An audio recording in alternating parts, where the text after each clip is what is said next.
Good morning বন্ধুরা। তো একটা ঝকঝকে তকতকে আকাশ। কাল যে অত বৃষ্টি হয়েছে দেখলে কেউ বলবে সকাল থেকে কি প্রচণ্ড রোদের তেজ। আর এই দেখো এখানে সমস্ত কোকোপিটগুলো ভিজে গিয়েছিল। তো কালকে তো প্রচুর বৃষ্টি হয়েছে, পিট আর সমস্ত সারগুলো একটু জল পেয়ে গিয়েছিলো আগে, তো সেগুলোকেই রোদ্দুরে দিয়েছি। আর কালকে যেই সব গাছগুলো নিচে নামিয়েছিলাম, তো সকাল সকাল সেই গাছগুলো সব ছাদে আবার তোলা হয়ে গেছে। সকাল সকাল রোদের তেজ দেখেছো, বাপরে বাপ। তো একটা গাছে একটুখানি তো সেটাই বসাচ্ছি। আর আমার বন্ধুরা আশা করি সবাই ভালো আছো, সুস্থ আছো, নিরাপদে আছো। আর আজ হচ্ছে মঙ্গলবার, তো তারপরে স্নান টান করে চলে এসেছি বজরংবলী মন্দিরে। পুজো দিয়ে মন্দিরকে প্রদক্ষিণ করে বজরংবলী মূর্তিকে প্রদক্ষিণ করে এখন বাড়ি এসেছি। বাড়ি এসে হনুমান চালিসা পাঠ করে নিলাম। আর আজকে তো জয় মঙ্গলবার, তো কারা কারা জয় মঙ্গলবার করো? তো আমরা তো জয় মঙ্গলবারের ব্রত করি, তো এখানে জয় মঙ্গলবারের ফলাহার করছি। আর ছিল মন্দিরে পুজো দিতে, তো মন্দিরে পুজো দিয়ে নিয়ে চলে এসেছে। আর এখানে দেখো এই যে ওই কলা পাতায় মোড়া একটা আছে, এতে জব আছে, তুলসী পাতা আছে, আরও একটা কি আছে জানো। তো এইগুলোকে কলা দিয়ে একসঙ্গে চটকে মেখে এটা আমাদেরকে একবারে খেতে হয় আর কি, মানে একদম গিলে খেতে হয়। তো এটা একদম খেয়ে নিয়ে তারপরে এই ফলগুলো খেতে পারবো।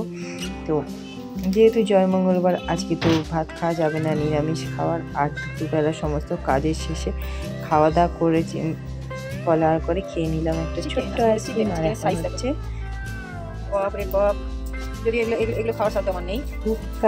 এই চিকেনটা যদি আমাকে শেষ করতে দেওয়া হয়, আমার মোটামুটি এক মাস সময় লেগে যাবে এই চিকেনটা খেয়ে উঠতে। পুরো না, একদমই নয়। তো আজকে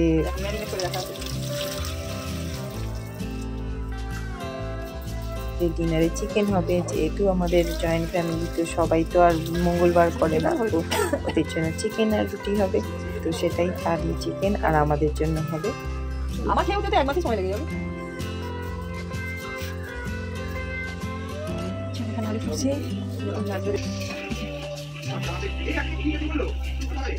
আর এদিকে দেখো রান্নাঘরে তেল ঢেলে নিচ্ছি। এই যে জারগুলো, এগুলো কিনেছিলাম কিন্তু পয়লা বৈশাখের সময়, এখনো পর্যন্ত বার করা হয়নি। তো আজকে ভাবলাম না রান্নাঘরের অয়েল কন্টেনারগুলো চেঞ্জ করে নিই, তো এই রান্নাঘরের অয়েল কন্টেনারগুলোকে চেঞ্জ করে নিলাম। এদিকে দেখো চিকেন ফুটছে। আমি মাছ মাংসের ভক্ত একদমই নয়, তাই চিকেন দেখলে আমার খুব একটা লোভ লাগে না। আর এখানে রাত্রিতে ডিনারে আছে পরোটা, আলুর চচ্চড়ি আর ধোকার তরকারি। এটা হচ্ছে আমাদের জন্য ডিনার। আর এই ধোকাটা আমার বন্ধু বাড়ি থেকে পাঠিয়েছে, তো পরোটা আর তরকারিটা বাড়িতে হয়েছিল। ডিনার কমপ্লিট করে এখন চলে এসেছি রান্নাঘরে চলে এসে রান্নাঘরকে এখন ধুয়ে মুছে সাফ করে পরিষ্কার পরিচ্ছন্ন করে রেডি করে রাখবো, যাতে কালকের সকালটা খুব সুন্দরভাবে হয়ে উঠতে পারে। আর এখন রান্নাঘর পরিষ্কার করে তারপরে যাবো ঘুমের দেশে বাড়ি দিতে। খাওয়া দাওয়া কমপ্লিট হয়ে গেছে এবং সবাই যে যার ঘুমোতে চলে গেছে। তো ব্লগ শেয়ার করলাম, ভালো লাগলে লাইক কমেন্ট শেয়ার করো। টাটা।